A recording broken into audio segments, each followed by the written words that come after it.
আসসালামু আলাইকুম। আপনারা দেখছেন বিডি আউটলুক আজকের বিশ্ব।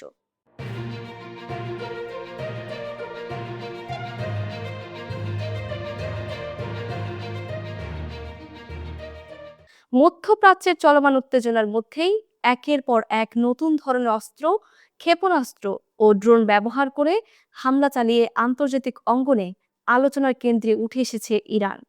সাম্প্রতিক কয়েকটি অভিযানে দেশটি ভারী ও বহু ওয়ারহেড যুক্ত ক্ষেপণাস্ত্র, হাইপারসোনিক মিসাইল এবং উন্নত কামিকাজে ড্রোন ব্যবহার করেছে বলে দাবি করেছে ইরানের Islamic revolutionary guard corps IRGC.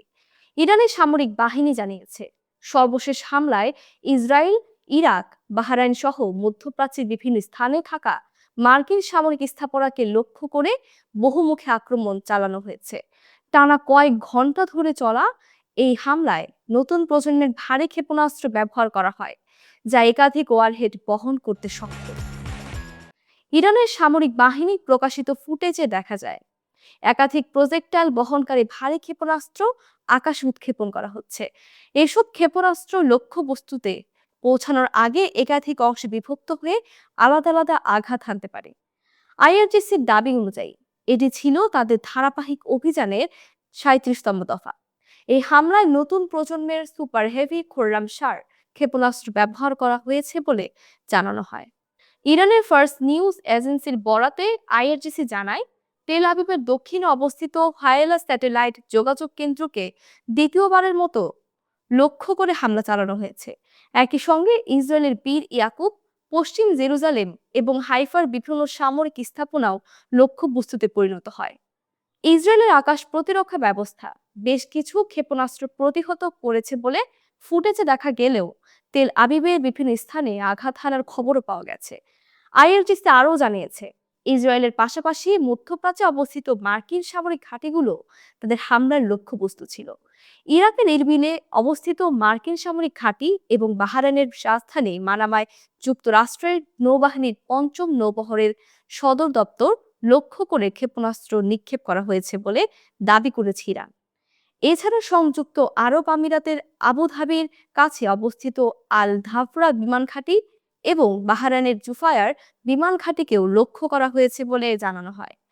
আইআরজিসির বিবৃতিতে বলা হয় ৩৪তম দফার হামলায় হাইপারসোনিক ক্ষেপণাস্ত্র সহ অন্তত ৩ ধরনের মিসাইল ব্যবহার করা হয়েছে। হাইপারসোনিক ক্ষেপণাস্ত্র শব্দের গতির ৫ গুণ বা তারও বেশি গতিতে ছুটতে পারে।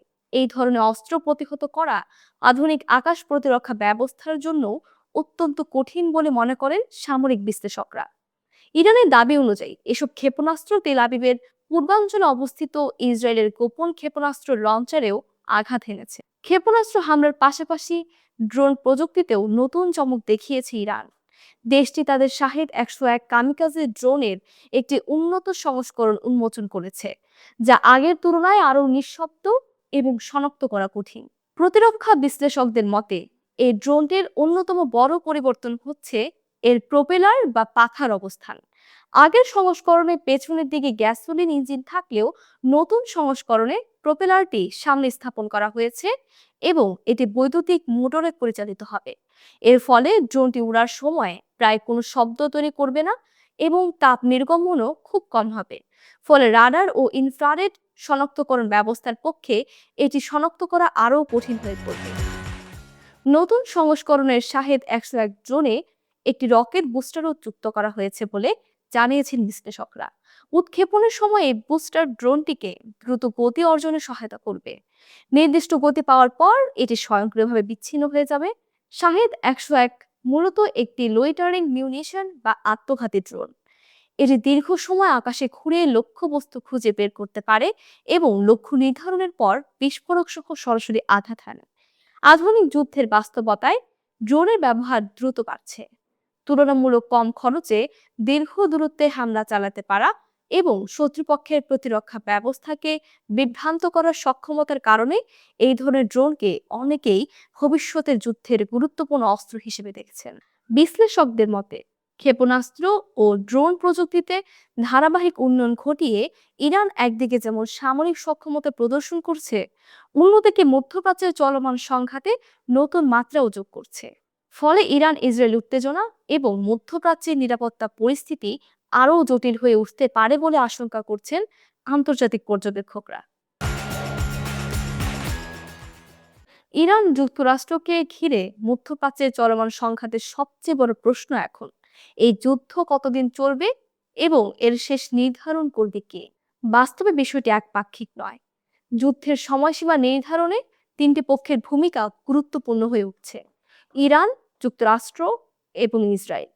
প্রথমত, ইসরায়েলের অবস্থান বেশ আক্রমণাত্মক। দেশটির প্রধানমন্ত্রী বেনিয়ামিন নেতানিয়াহু মনে করেন এই যুদ্ধ কেবল সামরিক সংঘাত নয়, বরং এটি ইরানের রাজনৈতিক কাঠামো পরিবর্তনের একটি সুযোগ।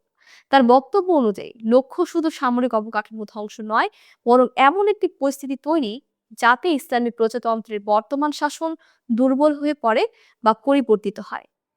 তাই ইসরায়েল প্রকাশ্যে বলছে এই লক্ষ্য অর্জনে যত সময় লাগবে তারা ততদিন যুদ্ধ চালাতে প্রস্তুত। দ্বিতীয়ত, যুক্তরাষ্ট্রের অবস্থান কিছুটা কৌশলগত।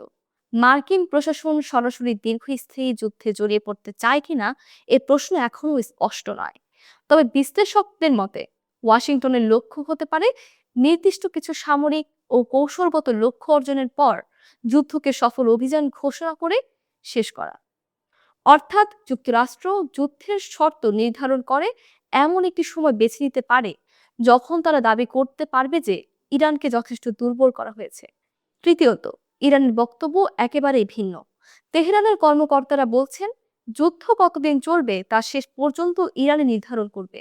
তাদের যুক্তি হলো যতক্ষণ বিদেশি হামলা চলবে ততক্ষণ তারা পাল্টা প্রতিরোধ চালিয়ে যাবে। ইরানের সামরিক নেতৃত্ব এবং আইআরজিসি ইতিমধ্যেই দীর্ঘমেয়াদী সংঘাতের প্রস্তুতির কথা জানিয়েছে এবং উন্নত অস্ত্র ব্যবহারের ইঙ্গিত দিয়েছে। বিশ্লেষকদের মতে বাস্তবে যুদ্ধের সময়সীমা নির্ধারণ করবে তিনটি বড় উপাদান। প্রথমত, ইরানের প্রতিরোধ ক্ষমতা, তারা কতদিন পাল্টা আঘাত চালাতে পারে। দ্বিতীয়ত, যুক্তরাষ্ট্র ও ইসরায়েলের রাজনৈতিক লক্ষ্য, তারা কখন মনে করবে তাদের লক্ষ্য পূরণ হয়েছে। তৃতীয়ত, আঞ্চলিক ও বৈশ্বিক চাপ, বিশেষ করে উপসাগরীয় অঞ্চলের স্থিতিশীলতা, হরমুজ প্রণালীর নিরাপত্তা এবং বৈশ্বিক জ্বালানি সরবরাহের উপর এর প্রভাব। কিংস কলেজ লন্ডনের নিরাপত্তা বিশ্লেষক আন্দ্রেয়াস ক্রিক মনে করেন যুক্তরাষ্ট্র যুদ্ধের আনুষ্ঠানিক সমাপ্তির শর্ত নির্ধারণ করতে পারে, তবে উত্তেজনার মাত্রা এবং সংঘাত কতটা দীর্ঘায়িত হবে তার নিয়ন্ত্রণ শেষ পর্যন্ত অনেকটাই ইরানের প্রতিক্রিয়ার উপর নির্ভর করবে। সব মিলিয়ে বলা যায় যুদ্ধের শেষ ঘোষণা হয়তো যুক্তরাষ্ট্র বা তার মিত্ররা দেবে, কিন্তু যুদ্ধ কতদিন বাস্তবে চলবে তার বড় অংশ নির্ভর করছে ইরানের প্রতিরোধ এবং আঞ্চলিক পরিস্থিতির ওপর। তাই মধ্যপ্রাচ্যের এই সংঘাতের সময়সীমা এখনো অনিশ্চিত এবং বহুমাত্রিক রাজনৈতিক হিসাব নিকাশের উপর নির্ভরশীল। শেষ করছি আজকের বিশ্ব। সাবস্ক্রাইব করুন মিডিয়া আউটলুক।